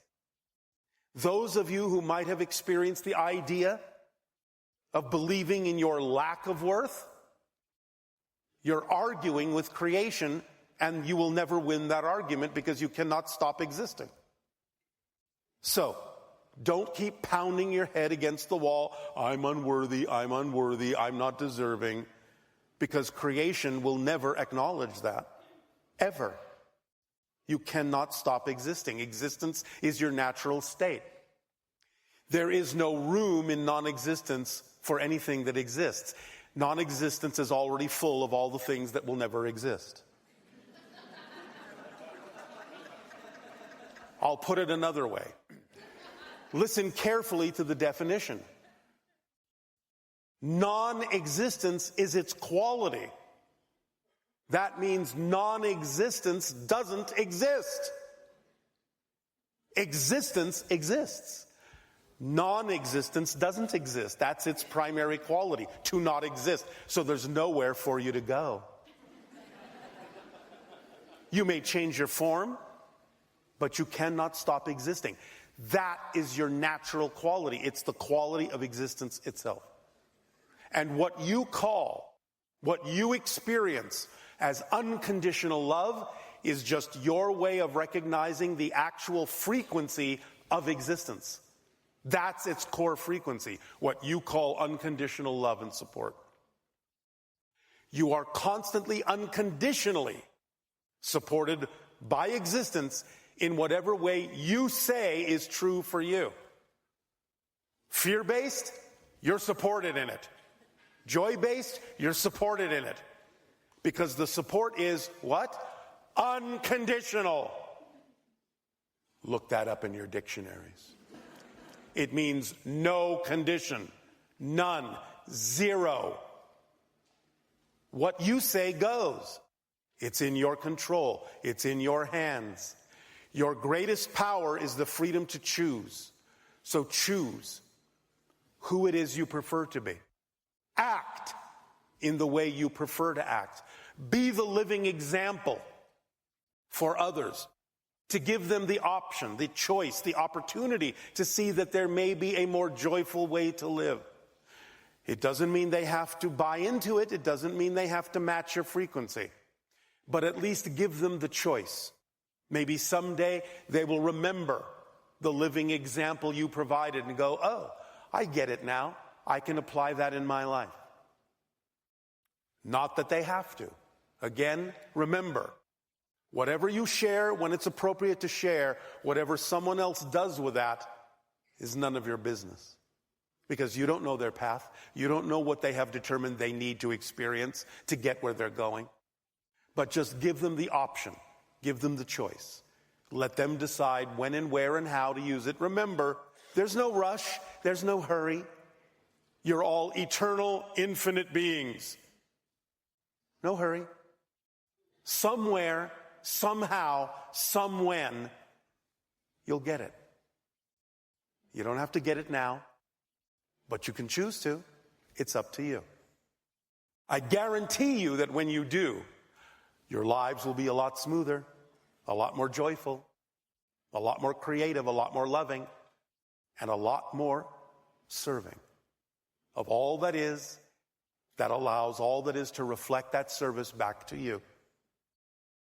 So, the parallel realities that you constantly connect into, the other dimensions you become aware of, the other versions of your greater being that are living out their lives along with you simultaneously, side by side or overlapping, if you wish to put it that way, are there for you to mine as you need to, as they give to you and they serve you and you serve them by providing them more experience, more information, more energy, so they can draw from you what they need as you draw from them what you need. So we're talking about service across multiple realities. Service across multiple dimensions is your I'll say good day to you this day of your time. How are you all? Perfect. How are all of you? Perfect. And the rest of you? Perfect. Thank you. Allow us to once again thank each and every one of you for establishing the link in this way at this time between our respective civilizations. Each and every time our civilization is given an opportunity to communicate with yours in this way, we receive the gift of being allowed to see through you that many more ways that creation has of expressing itself, and thus it expands our understanding of the infinite. So we thank you for that gift. We have been speaking to you of late about the concept of manifestation in a little bit more precise and condensed manner, and we would like to continue to do so this day of your time. There are many different aspects to the idea of how it is your consciousness manifests the day-to-day reality that you experience, but we would like to sum it up in a very concise three-part harmony.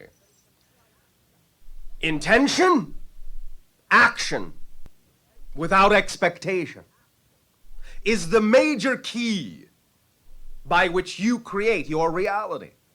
Intention, your beliefs, your emotions, your visions, your thoughts, what you intend, what you desire, what you wish, what you prefer your reality to be. This is all wrapped up in the concept of intention, that focus of consciousness that allows you to know, to choose what it is you prefer your life to be, how it is you prefer to express it, what you intend to do. But intention is not enough for manifestation, for bringing that wish, that vision into your physical reality. It must go hand in hand with action, physical action, for you are physical beings. And in order to manifest your intention, you must ground it in physical reality, and this is done through physical action. When you have an intention, you must act on the opportunities that come to you, that are representative of the joy of your vision, of your dream, of your wish. You must act out the scenario of the vision you see in your mind as best as you can, as closely as you can, to the vision that you see, that you say is representative of your dream, of your wish, of your desire. You must act like the person you see in that vision already in order to become the vibration of the reality. Because if you don't become the vibration of the reality, the frequency of the reality, the energy of the reality, you cannot attract the reality. You have to be the vibration first before you can attract it magnetically to you. Now, while you're doing all of this intending and focusing and acting, you also have to add a third ingredient, which is very paradoxical because it would seem as if to be, at first, a cancellation of the first two principles of intention and action, but it isn't. It is actually the secret ingredient that allows it to work, not makes it work, allows it to work. For everything works automatically when you allow it to. This is how you get out of your way, so to speak, to cease imposing certain parameters, certain beliefs, certain definitions that are actually what are standing in the way, most often, from you allowing yourself to attract the reality that you prefer. This third ingredient, after intention, after action, is total lack of expectation that it must come out in the way you saw it. You must absolutely 100% let go of any need, of any expectation that it must manifest that way. The reason for this is, primarily, that when you place an expectation, usually, the way you have been taught to in your society, upon a wish that you have, upon a desire that you have, you are actually taking unconscious definitions you're not aware of, and you're limiting how it is that that reality could actually manifest. You think that by expecting, by insisting that it come out that way, that you are helping it to manifest, but in fact you're actually helping it to manifest on a far lower level than it actually might were you to relax your expectation. Because your mind is not really capable of imagining all the ways that it could come to you. And the idea of having an intentional focus and taking action is simply to act as a magnetic seed, a core, to attract the manifestation of the reality. But the manifestation could be many times greater than you are capable of envisioning. So by placing a certain expectation that it must come out exactly as I saw it or it won't be right, is actually limiting the way it could come out even better than you imagined. You must let it go, because the universe already works. It's a mechanism that knows how to manifest automatically. All you have to do is plant the seed. That magnetic seed is the intention and the action. Then let it go. And just keep acting on the things that excite you, even if they do not immediately appear to be connected to the original vision. Excitement is what lets you know it is connected, and you will automatically be drawn into the circumstances, right place, right time, right people, to attract the reality in unexpected ways. Make a friend of the unexpected. Don't try to straitjacket it. It won't work. Let it be what it is, for it is multidimensional. And if you attempt to confine the manifestation of your reality down into one particular definition that you have been taught to believe it must be, you are shutting the doors on all the ways abundance could come to you, because abundance is many things. So intend, have the vision, act, be that person in that vision, then let it go. No expectation that it has to be that idea at all, because you never know. You might actually be capable of receiving a reality that is more reflective of the total you, rather than the little slice of you that your personality has been trained to be. Trust yourself. Trust your total self. It knows what it's doing. When you do not place the burden of the manifestation of your physical reality on the shoulders of only the physical personality, you will see that the whole spirit that you are, the whole being that you are, the whole consciousness that you are, knows exactly what it's doing, always has and always will. Now, we thank you for allowing us to remind you of this idea, for we are not telling you anything new. These are things you already know in your spirit, but perhaps have not allowed your personality to remember. We thank you again for the opportunity to remind you of who you already are. In return, once again, for the gift you are giving to us of allowing us to experience all of the myriad facets of your civilization in this contact, I ask you now, in what way may I, at this time, be of service to you? We will say good day, and we will begin this transmission with the reminder that it is titled Fairy Tales for Grown-Ups. And we remind you that in our last transmission, we spoke about using the idea of a spinning wheel to create the illusion of a spoke freezing in place to indicate what it is that you are focusing on at that moment that you need to look at, whether it be a representation of your passion or a representation of a belief system that might be required for you to look at. But in this transmission, even though it will involve spinning wheels as a symbol again, this will be quite different, because what we are doing here is examining two particular fairy tales in your culture, Sleeping Beauty, Rumpelstiltskin, both of which contain the symbol of a spinning wheel for different reasons, different purposes. But the idea of this particular transmission is to help guide you in your discernment in stories, in fairy tales, and the stories you tell yourself, to be able to tell the difference between what is really a positive belief system and a negative belief system, because many of you may have an idea of what the fairy tales, Sleeping Beauty and Rumpelstiltskin, may represent, and what elements within them may be positive and or negative. But you may be surprised to find that there may be some things that are the opposite of what you may think. So before we dive into the idea of being able to tell the difference between the positive and negative belief systems that these fairy tales represent, let us give you a very brief recap so that each of you can remember, because it may be a while since you've heard them, what these fairy tale stories are actually all about. In Sleeping Beauty, you have the idea of a great feast that was arranged because of the birth of the princess to the king and queen. But there was only so much room at the table for all the guests that they chose to invite, some of which were the fairies of the land. And so, because there was one fairy that they didn't necessarily feel had the best of intentions, the best of energy, they chose to not invite that particular fairy.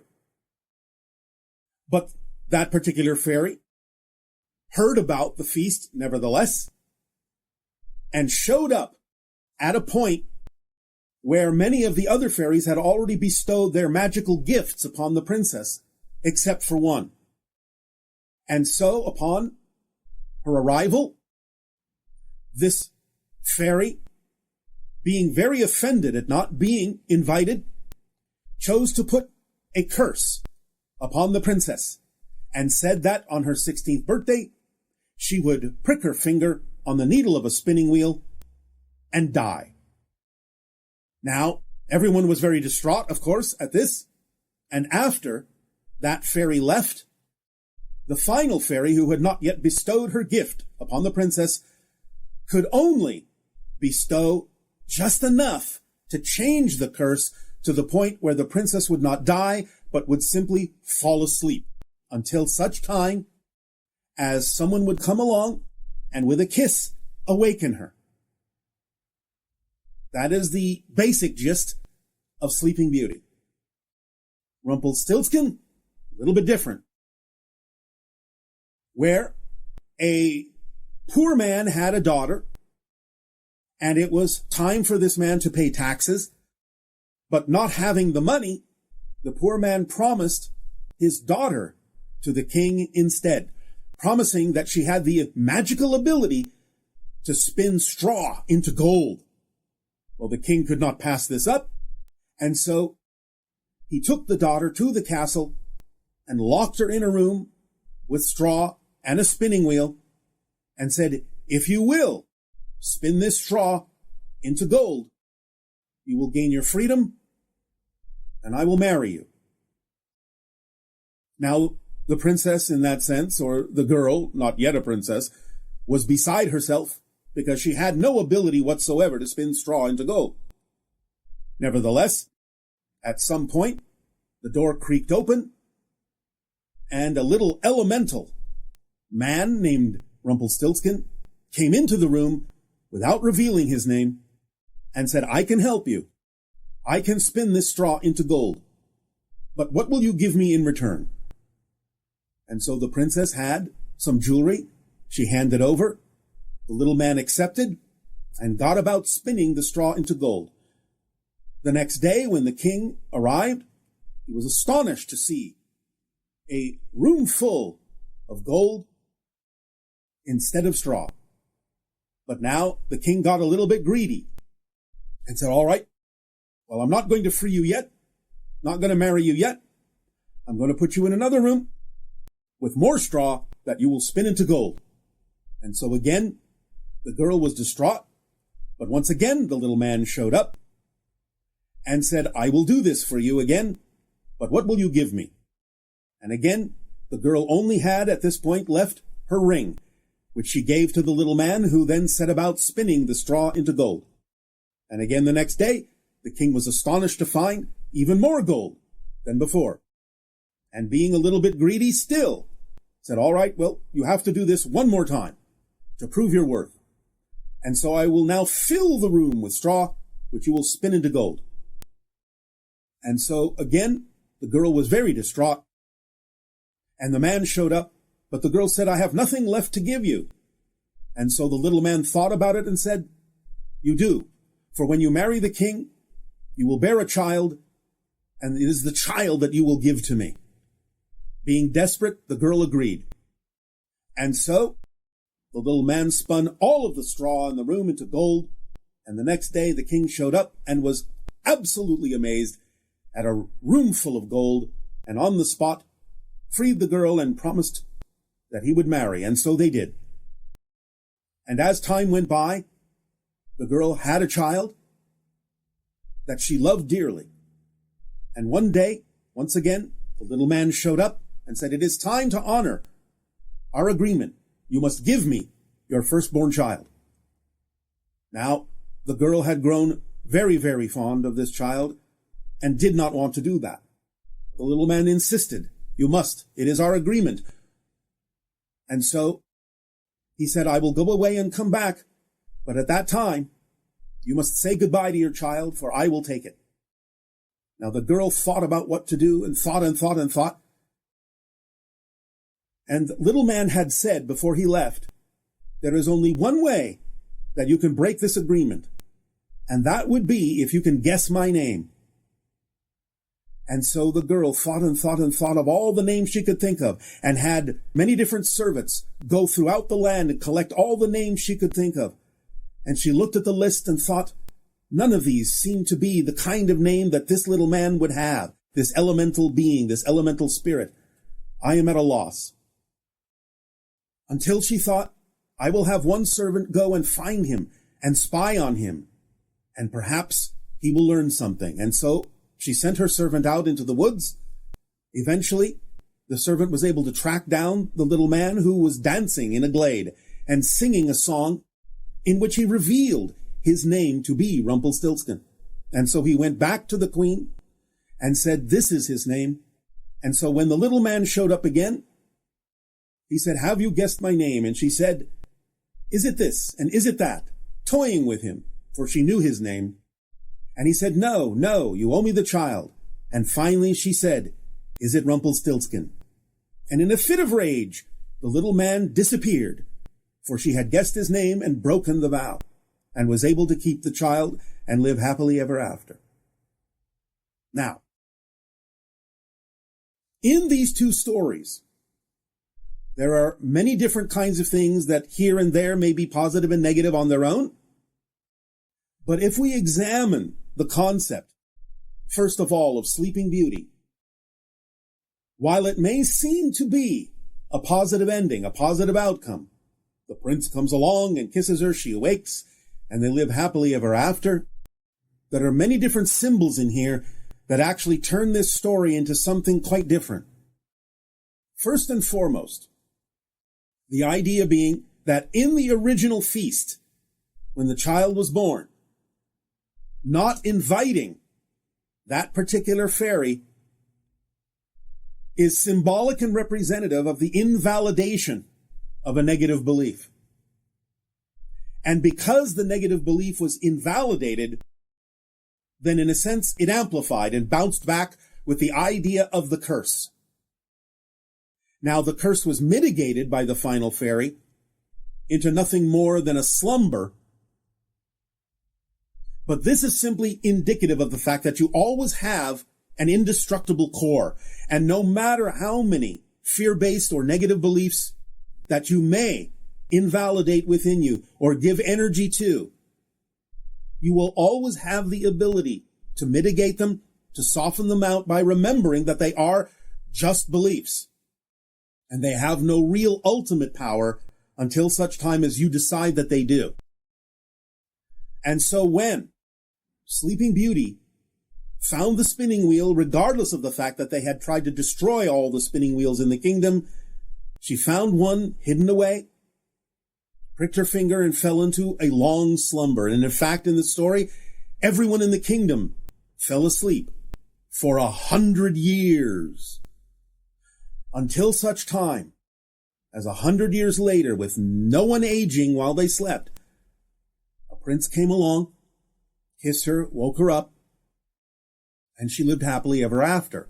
However, the symbology here is the symbology of victimhood, succumbing to the idea that you have no power to be able to really defeat this other than the flow of creation and synchronicity which, as we have said, slightly bends in the direction of positive energy rather than negative, because the balance point between positive and negative, the neutral balance point, still offers you the ability to choose.